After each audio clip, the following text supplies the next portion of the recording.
Lors d'une longue conférence de presse ce mardi 16 janvier depuis le palais de l'Élysée, Emmanuel Macron est revenu sur ses propos concernant l'affaire Depardieu. Il y a plusieurs semaines déjà, Gérard Depardieu était au cœur d'une polémique suite à la diffusion du documentaire Complément d'enquête sur France 2. Des images choquantes dans lesquelles l'immense acteur français tenait des propos plus que déplacés envers les femmes et même des fillettes.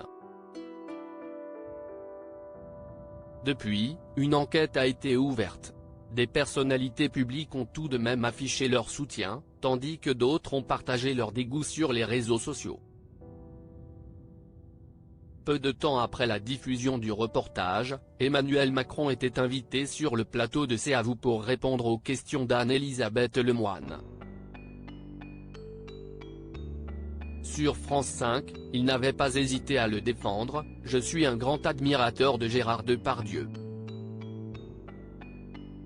C'est un immense acteur, il a servi les plus beaux textes, lui aussi c'est un génie de son art. Il a fait connaître la France, nos grands auteurs, nos grands personnages dans le monde entier et je le dis en tant que président de la République et de citoyen, il rend fier la France. » Emmanuel Macron réagit après ses propos polémiques: « Je n'ai aucun regret. » Ce mardi 16 janvier, Emmanuel Macron tenait une longue conférence de presse depuis le palais de l'Élysée. Après avoir été interrogé sur divers sujets politiques, il est revenu sur l'affaire Depardieu. Face aux dizaines de journalistes présents dans la salle et aux millions de téléspectateurs qui l'écoutent, il déclare: « Je n'ai pas attendu MeToo pour dire les violences faites aux femmes sont un problème. »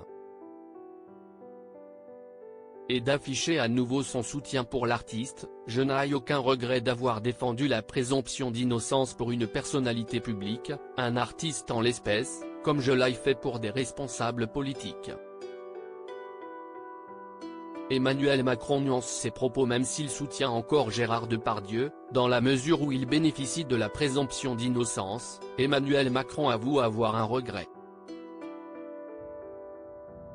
Si est de ne pas avoir assez dit combien la parole des femmes qui sont victimes de ces violences est importante et combien ce combat est essentiel pour moi, insiste celui qui continuera de se battre contre ce phénomène de société et qui félicite que la parole se libère.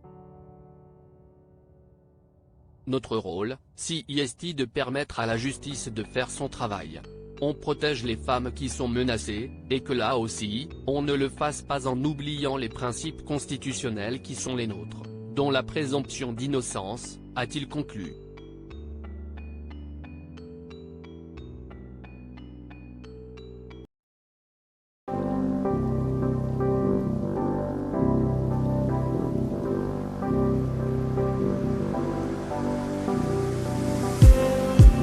Just need